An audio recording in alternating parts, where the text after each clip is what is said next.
The following is a Comfortably Zoned Radio Network production.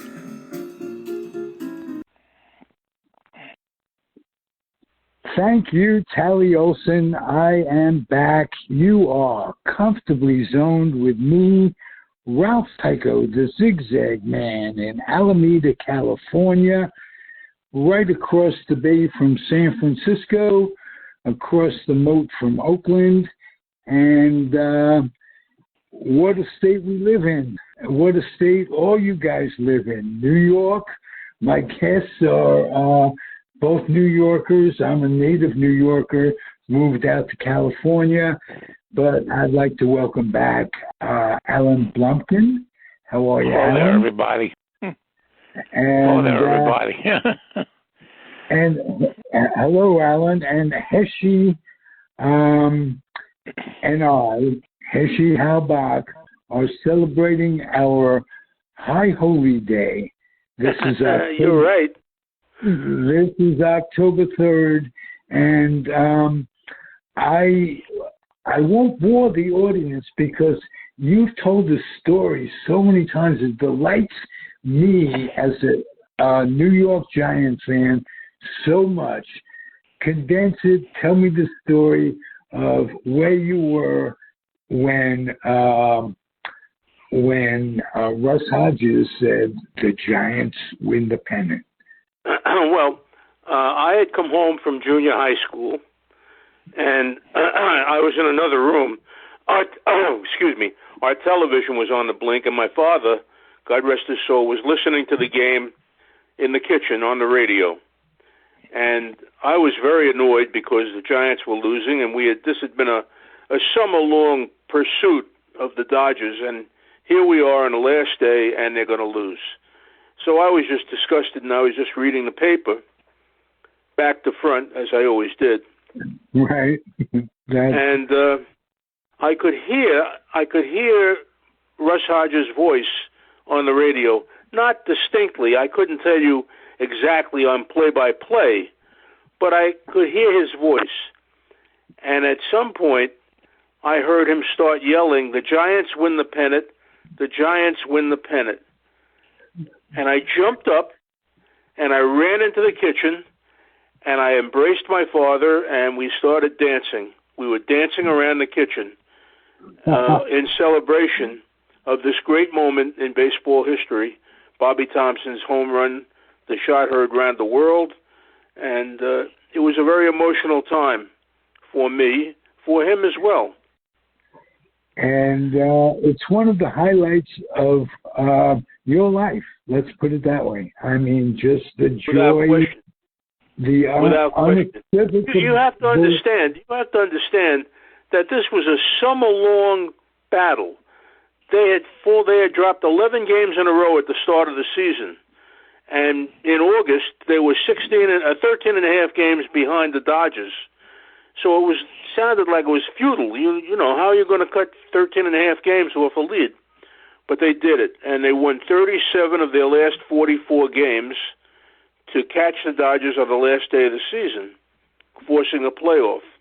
So you have to understand, for a 12-year-old kid, or how old was I? Yeah, 12 years old. It was a day-to-day battle, and it was a very emotional moment to have this climax, to have the game won on the last day in the last inning. It was beautiful. It's a beautiful moment. I love sharing that moment, or you sharing that moment with me and the audience. Every time you do it, I hear the joy in your voice, and I could almost see you reading the paper and just ignoring it and half ignoring it, and then tuning in and when the Giants, and the call by Russ Hodges basically punched his ticket to the Hall of Fame. Oh yeah, no question.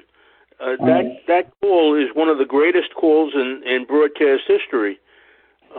It was a very exciting moment. Let's face it, for the Dodgers, for the Giant fans, and for the Giant broadcasters. It was a terrific moment. Yes. Let's go on. to what I thought would be a terrific show. And the Giants are just among the many, it's turning out to be many teams since we've been following it that have what we used to call carpetbagging.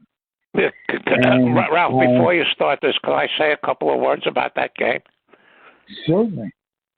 Okay. Couple of things. Bobby Thompson hit a home run off Branca in the first playoff game. Mm-hmm. And another thing that was pointed out constantly was that after Alvin Dark got the hit to lead off the ninth inning. Lead off the ninth inning, Gil Hodges was holding him on with a 3-run lead. And Don Mueller, who was the next up, hit a ground ball where they say if Hodges had been playing normally, it would have been a double play. So I was at a card show, God knows how many years ago, and Mueller was one of the guests. I asked him about that. He said, I saw that. I said, if he had been playing normal, I would have hit the ball to center field. He had that kind, Mandrake had that kind. He was very upset by the fact that he didn't get credit for that. Yeah. And the pinch runner, when he broke his ankle starting at the third base, the pinch runner was none other than the Hondo Hurricane, Clint Hartung. Clint Hartung, that's right. Came out of World War II, was the next combination of Babe Ruth and Walter Johnson. He was neither. Right. Let me quick interject a little Don Mueller story. In 1978, I was just an insurance man who never gave up a fanatical love for baseball. And whatever I did in business or anything else, I always longed for the days of reading the paper from back to front as a kid, like you say, Hitch. And one day I thought to myself, I'm going to start to call some of these guys who are retired and whose lives affected me. And we sat, my grandfather and I, at the Polo Grounds in the grandstand in right field. And right above where Don Mueller played, and every game I would shout to him, Don, blah, blah, blah, and he'd look up and wink. And I called him I found out he was working somewhere or doing something. Doing the St. Louis, I think. Yeah. Yeah. Son of Ray Mueller, a catcher, if I remember.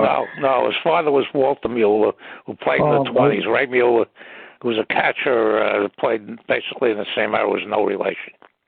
Okay, well, that's why Al Blumkin is not why I have Al Blumkin on so much, because he corrects me. Anyway, I said to Don, this is the key to the story. I said to Don, hi, my name is Ralph, blah, blah, blah. Do you mind if we chat about the old days or whatever? And his response was, you betcha. That would be terrific. Wow. And it put in my mind in some way that his response was the essence of this podcast, because it's all we are doing here, and you guys are podcasters too, so you know it, is calling attention to each other's pleasant memories and our guests' pleasant memories. And for the most part, they love it. And that was stuck in my head. That conversation stuck in my head. I don't really remember what we talked about after that. I was glowing from his response. And it made me think of these guys as just simply humans who lived the experience for a while and now have to live life, and they're looking for a way of escaping what's going on by calling on their memories. And so you guys mentioned Mueller, and wow, that was great, Alan, for bringing that up, because he was Mandrake. He had incredible bat control, and in 1954, Willie Mays won the batting title, and he only beat out Mueller by like less than a percentage points. I don't remember what it was, but a very underrated giant, if I might say so. And Heshy, do you agree? Heshy? I'm sorry, what did you say? I was saying, do you agree about Mueller? Do I agree with? I love Don Mueller. He was a terrific hitter, and you mentioned it before, Mandrake the Magician. He sprayed the ball all over the field. He could hit anywhere you wanted him to hit, and he was a terrific number 3 hitter in that lineup. Would you like me to relate the lineup for you? I can give you that too. Eddie Stanky at second base, Dock at shortstop. Alvin Dock at shortstop, Mueller in right field, Marty Irvin in left field, right? Am I right? Whitey Lock. Yeah. And right? when Mays came in, he moved Bobby Thompson to third, if I'm not mistaken. That is correct. He became the center fielder, and Bobby Thompson became the third baseman. And there was also Hank Thompson, who played a lot of. Well, Hank Thompson had a drinking problem that year. Well, he also had a problem with burglarizing. Yeah, well, I was later. Yeah. He wound up. Here's something ironic about Bobby Thompson. He was replaced by Willie Mays that year in center field, and then after 1953, he was traded to the Braves. And he broke his ankle in spring training and was replaced by some kid named Henry Aaron. Right, that's correct. Yeah. Yes. So he's replaced by Mays and Aaron, which is, yeah.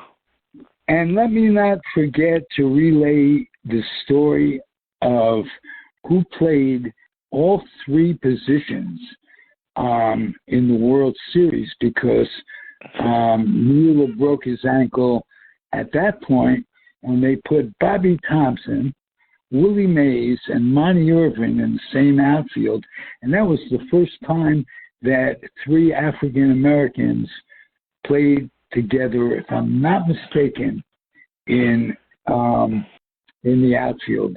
And you talk about the Dodgers integration with Jackie and Don Newcomb and stuff. In a sense, this keeps up with them. It's history as well, and from that integration became the dominance in the National League with guys like Henry Aaron and, all through Frank Robinson. The superstars came from integration. And that's true. Anyway. Another one who I think was underrated because he was a terrific handler of pitchers. Because he was competing against Barry and Campanella, was Wes Westrum. And right, Westrum had over 20 he had some power, but his biggest asset was he drew a lot of walks. Okay. And he was very good at clearing the pitcher spot. He would walk, and the pitcher would come up rather than leading off the next inning. Back in those days when pitchers had a hit. The sad thing about all of this is the only one still surviving from both those teams is Willie Mays. Yeah. Willie Mays was in his 90s now, and he's the last survivor. And he was on deck. He was in the on-deck circle when Thompson hit the home run. Yeah. Right, and he was shaking. He was shaking, yeah. There's a book that came out in the 70s, the late 70s, a guy named Tom Kiernan. It's called The Miracle at Cuckoo's Bluff. He does essentially a Boys of Summer with the old Giants. Oh, okay. I'll look for that. Yeah, and you can probably find it on eBay. It shouldn't be expensive. It does a boy, and the only ones he didn't talk to were wouldn't talk to Stanky, and he couldn't travel to Aragon to interview Larry Jansen, but he got the rest of them. Larry Jansen was a great PCL pitcher. Yeah, I spoke to him at the convention in San Francisco in 1998 for about 15 minutes. Nice man.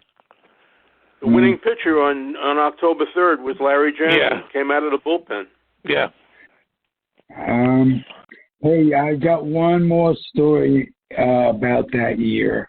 Ralph Branca, in the off season, was fetching to Sal Magli, and Magli said, he says, hey, I throw him a pitch and blah blah blah, and he hits it. And this was before it was revealed that there was a possibility that these guys were getting signs, and that's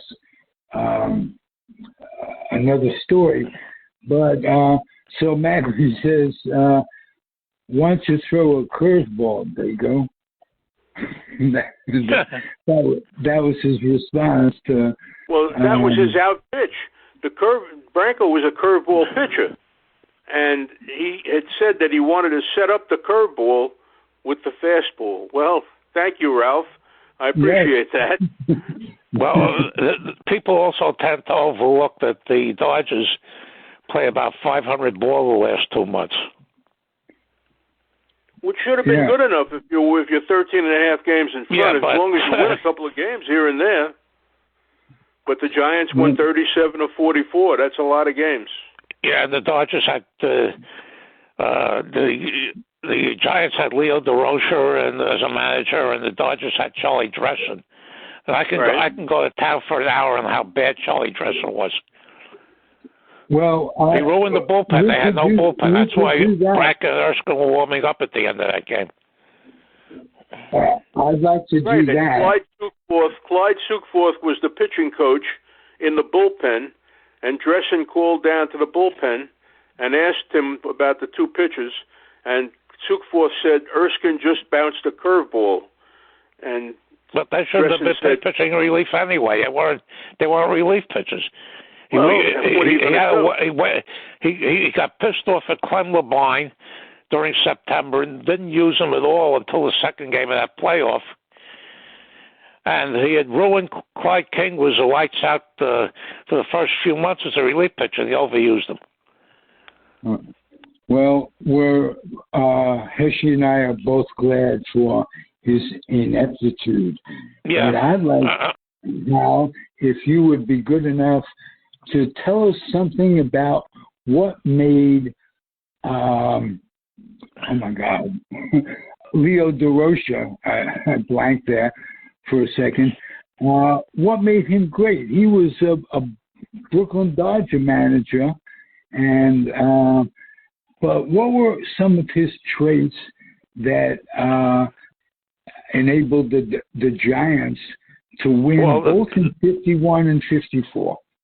In 51, after DeRocher took over in 48, and the Giants had a bunch of sluggers, big, slow sluggers, and Stoneham after that season or after 49 said, back up the truck. So the only three regulars that he kept from that team were Whitey Lockman, Bobby Thompson, and pitcher Larry Jansen.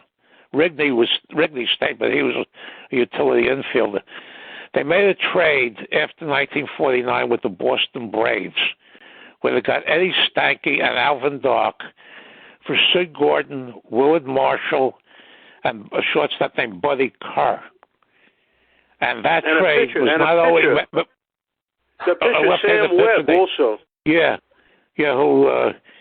and that trade, I always put down when that trade comes up on Facebook, that this was the first step in making the Giants into contenders and the first step in driving the Braves out of Boston.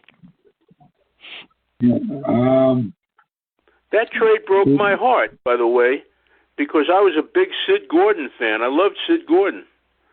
He was a mishpocha. Absolutely. Yeah.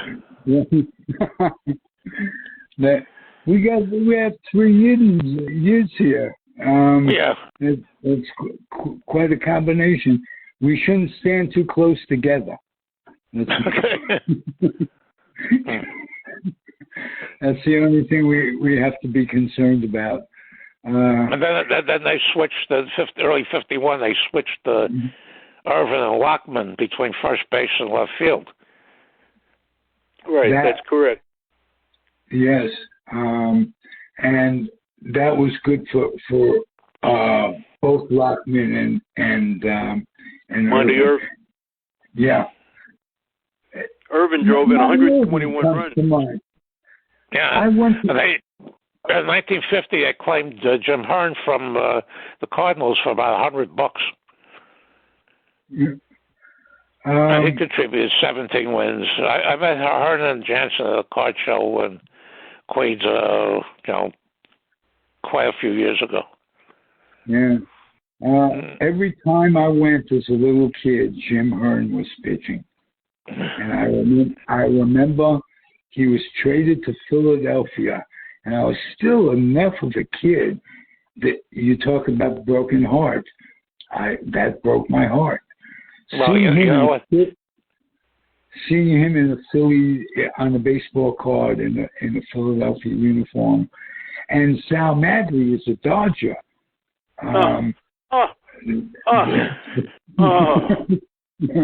That's very painful that you brought that up. Yeah, Jim Hearn had two significant things. In 1950, the qualification for the ERA title was 10 complete games. They switched it in 1951. He pitched 134 innings, had 11 complete games, and won the ERA title. And then when he was a Philly, he lost the game 2 months after he retired. Because remember those days he used to suspend the games in Pennsylvania on Sundays? Yeah. So he was scheduled to be a losing pitcher in one suspended game, and they finished the game 2 months later. Wow. Anything about Leo DeRocher, how that can give us an insight into him? He was fierce. He would cut your eyes out if it would give him a win. I mean, he would do anything to win a game or win a moment. And the famous episode with Leo was in, I think, 1953. Carl Furillo was going to win the batting championship, and DeRocher didn't like Carl Furillo very much, and vice versa. And I think it was Ruben Gomez was pitching for the Giants, hit Furillo, and Furillo goes to first base, and DeRocher gets on him and says, "Next time he'll stick it in your ear." And Furillo went charging over to the Giants' dugout, and there was a scrum, and they bunch of guys hitting one another, and somebody stepped on Furillo's pinky finger, broke his finger, and he couldn't bat for the rest of the season. But I think he did win the batting championship. Yeah. But that was DeRocher. DeRocher was he would do anything to win a game. He'd get on you. He'd say anything to you. He was a tough competitor, and he was good for the Giants. Years ago, I read the autobiography of the umpire Jocko Conlon. Mm-hmm. At one point he said that he wrote that you can call me anything except don't ever call me a DeRocher. It's the lowest form of life. They hated each other, to say the least. Yeah. DeRocher was a teammate of Babe Ruth when he came up to the major leagues with the Yankees, and was suspected of robbing stuff out of Ruth's locker, Ruth's wallet or something like that. But Leo was, I think it was. Yeah. Leo was not an upstanding citizen. He got suspended for the 1947 season because he hung out with George Raft and other people that Happy Chandler thought were not the best company for a baseball manager to keep. So he got suspended in 47, and in 48 got himself traded to the Giants. Now, what happened there was that he and the Branch Rickey had a falling out. The Dodgers in the first half of 48 had no catcher because their catcher in 47, a player by the name of Bruce Edwards, had a dead arm, and he wanted Campanella up very, very badly. And Rickey said wanted to use Campanella to break the coal line of the Old America Association, sent him to St. Paul, and they were screaming at each other. That's what Rickey decided when Stone was ready to fire Mel Ott, who was an institution there. He asked about Bert Shotton, and Rickey said that you could have DeRocha. The switch was made. I was only 5 at the time, so I wasn't aware of anything. But that must have been really insane reaction to all that. Right. I was aware of it, Hal? I remember it very well, and I couldn't believe that this had happened because DeRocha was the enemy. He was a Dodger. What do I want him in my dugout? And how old was I? 48. I was 9 years old. So I was heartbroken over this turn of events, especially Mel Ott. Mel Ott was a Giant legend, and they fired Mel Ott to hire this refugee from Brooklyn. I don't want him, but turned out to be a pretty good hire because he won 2 pennants for us. Absolutely. Yeah, I thought he did a great job in 1952. They only lost by 4.5 games, and with Monty Irvin missing 3/4 of the season with the broken leg, and Willie Mays missing 3/4 of the season by going into the Army. That's correct. Yeah. How you had a reaction to Sal Magley being a Brooklyn Dodger, and I kind of talked over you. What was it? And bring back some of those feelings. Magley had gone to the Mexican League. He jumped to the Mexican League in the mid-40s, and he came back when they reinstated baseball players from that league, and he went 18-4 in his first year back. I remember that. He was a great pitcher. I loved him. He would stand on the mound and he'd glower in, and he was unshaven. And he looked like a real tough guy. And the team that he menaced the most were the Brooklyn Dodgers. He beat them all the time. And, in fact, he started that game October 3rd, 1951.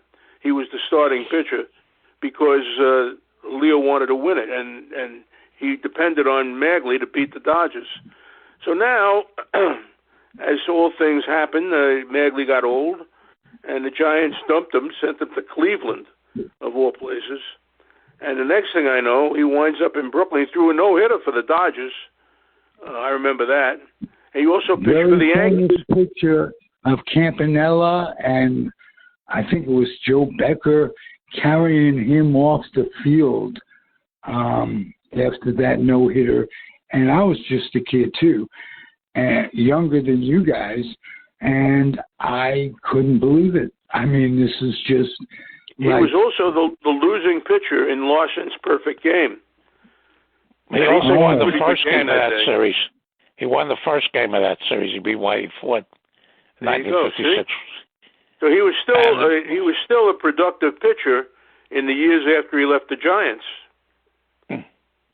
Okay. Man, another piece of trivia I learned years ago, that Sal Magley and Don Larson, the only players who were teammates of Willie, Mickey, and the Duke.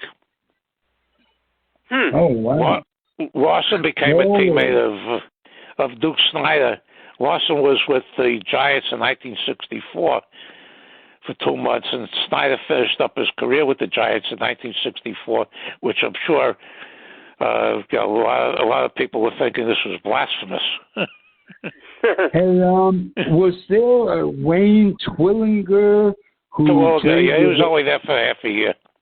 But he played with all those three guys, or three famous guys. No, he never played with Mantle. Okay. He was never on the Yankees, Terwilliger.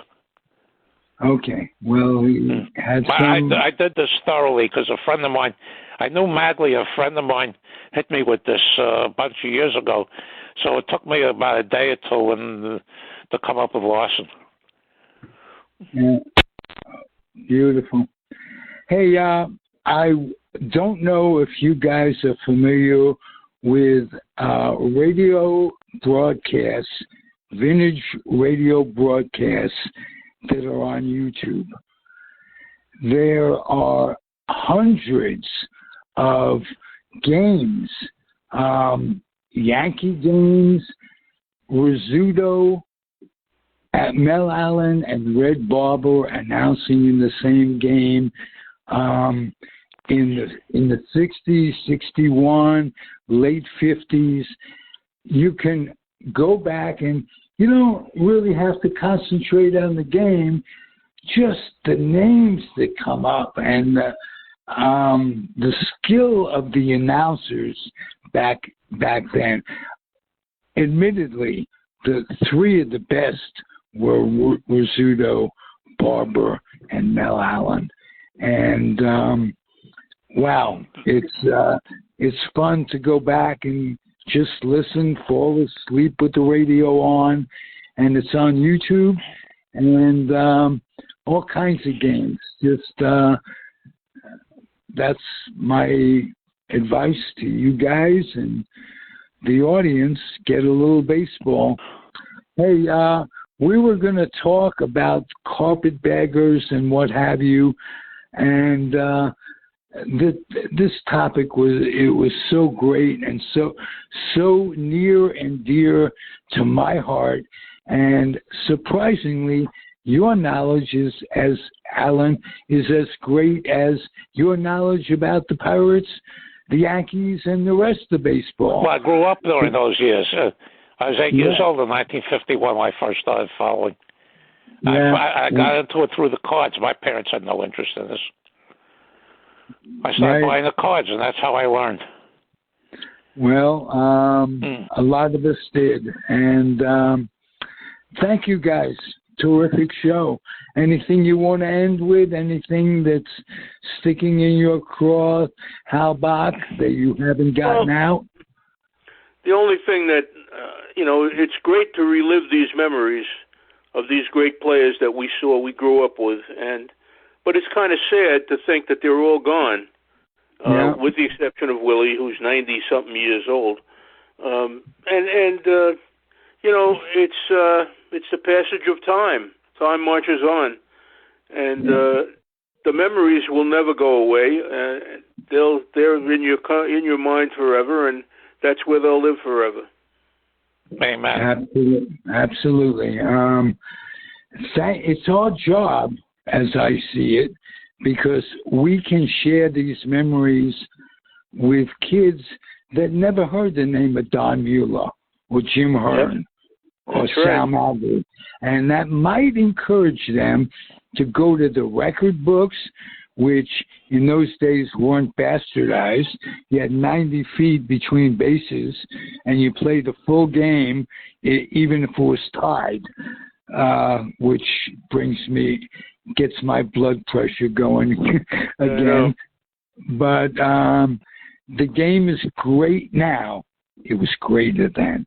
It really was. Somebody recently asked me who led the league in ghost runners last year. Ghost runs. So I said two things. I said, I don't know and I don't care. That when a ghost runner is involved in a trivia question, and trivia isn't really trivia. That it's misnamed, and we've talked about this with David Nemec before. should have been called something else because memories or whatever, nothing is trivial in your mind that you can remember, good, bad, or indifferent. And, Ralph, one of the things I told to people is when they start asking trivia questions on exit velocity and launch angle, you know the apocalypse is here. Yeah, it's we may not be too far from it anyway. Yeah. So let's count our blessings. And Heshy, I think of you're saying every day you wake up and you're grateful, and we must remember that. And I try to, and you guys are my inspiration. So stick with it. I'm glad we can talk on a regular basis. Be well. Thank you for listening, everybody. And remember, it's the Comfortably Zoned Radio Network. And if I have one talent, it's that I could bring some of the most interesting people on the planet together. And today is no exception. Hal Bock and Alan Blumkin, thank you again. I'm Ralph Tycho, kind of the weak link of it all, but I'm happy to be that. And stay healthy. We'll catch you another time. Adios. Good night, everybody. Happy trails. The proceeding has been a Comfortably Zoned network production. You are advised to keep your dreams wet, your humor dry, your children and grandchildren out of military recruiting offices and off the laps of clerics who wear dresses. Thank you for listening, everyone. Happy trails.